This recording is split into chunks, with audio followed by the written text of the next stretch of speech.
राज्यामधल्या कृषी विभागामध्ये धनंजय मुंडे हे कृषी मंत्री असताना कापूस, सोयाबीन आणि तेलबिया उत्पादक शेतकऱ्यांच्या बळकटीकरणासाठीच्या योजनेमध्ये भ्रष्टाचार झाल्याचा दाट संशय आता निर्माण झालाय।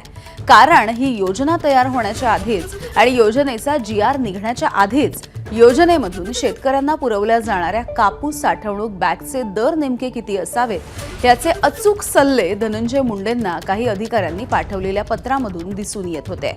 धक्कादायक बाब म्हणजे नंतर अगदी तेवढ्याच दरामध्ये लाखो कापूस साठवणूक बॅग पुरवठा करण्याचं कंत्राट सुद्धा देण्यात आलं आणि या सगळ्यामुळेच घोटाळा करण्याचं नियोजन हे काही अधिकाऱ्यांच्या मनामध्ये अनेक महिन्यांच्या आधीपासूनच तयार होतं का असा संशय या योजनेशी संबंधित काही कागदपत्रांच्या अवलोकनाच्या नंतर आता निर्माण झालाय। रजत वशिष्ठ आमचे प्रतिनिधी या संदर्भातली माहिती देत आहेत। रजत, जे पत्र आपल्या समोर आलेलं आहे, जो पत्र व्यवहार आपल्या समोर आलाय, याच्यामध्ये आधीच काही महिन्यांच्या आधी उल्लेख केला गेलाय की नेमकी किंमत काय असावी आणि एकंदरीतच घोटाळ्याचं नियोजन झालेलं होतं का असा आरोप आहे। या योजनेचा जो GR आहे तो 12 मार्च 2024 रोजी काढण्यात आलेला होता। मात्र 12 मार्च 2024 ला जेव्हा हा GR काढण्यात आला त्याच्या आधीच 18 जानेवारी 2024 ला महाराष्ट्र यंत्रमाग महामंडळाचे एक उपलेखापाल दर्जाचे अधिकारी, कनिष्ठ दर्जाचे अधिकारी आहे, ते थेट राज्याचे कृषी मंत्री धनंजय मुंडे यांना पत्र लिहितात आणि त्याच्यामध्ये शेतकऱ्यांना कापूस साठवणूक बॅग प्रति बॅग 1250 रुपये दराने पुरवठा करता येऊ शकेल असा एक सल्ला ते देतात।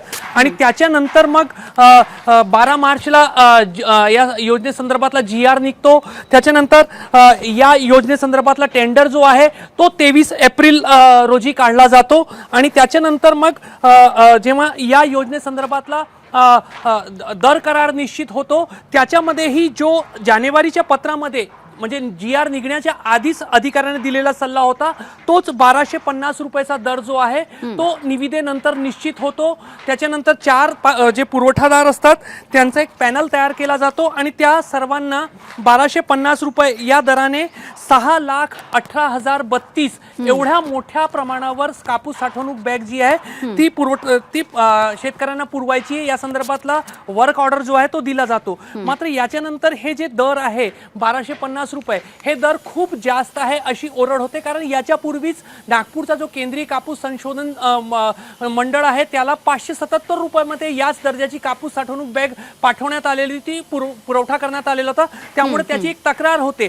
तक्रार झाल्यानंतर आपला बिंग फुटेल म्हणून दर निश्चित झाल्यानंतर, निविदा निश्चित झाल्यानंतर, पुरवठ्याचा वर्क ऑर्डर दिल्यानंतर जो सिरकॉट नावाची संस्था आहे त्याला एक पत्र दिला जातो की तुम्ही या कापूस साठवणूक बॅगेची किंमत जी आहे ती प्रमाणित करून द्या। म्हणजे पुरवठा सुरू झालेला आहे आणि त्याच्यानंतर मग किंमत प्रमाणित करून देण्याचा वराती मागून घोडे या स्वरूपामध्ये एक प्रक्रिया पार पाडली जाते आणि त्याच्या 4 दिवसानंतर सिरकॉट कडून एक पत्र दिला जातो की जो दर जो आहे तो जर कापूस साठवणूक बॅगेचा तो 886 रुपये आणि त्याच्यामध्ये कमिशन आणि सोबतच वाहतुकीचा खर्च, पॅकेजिंगचा खर्च असा मिळून 1250 रुपयाचा दर होऊ शकतो। तर या जानेवारी महिन्यामध्ये 1250 रुपयाचा दर काही अधिकारी सुचवतात।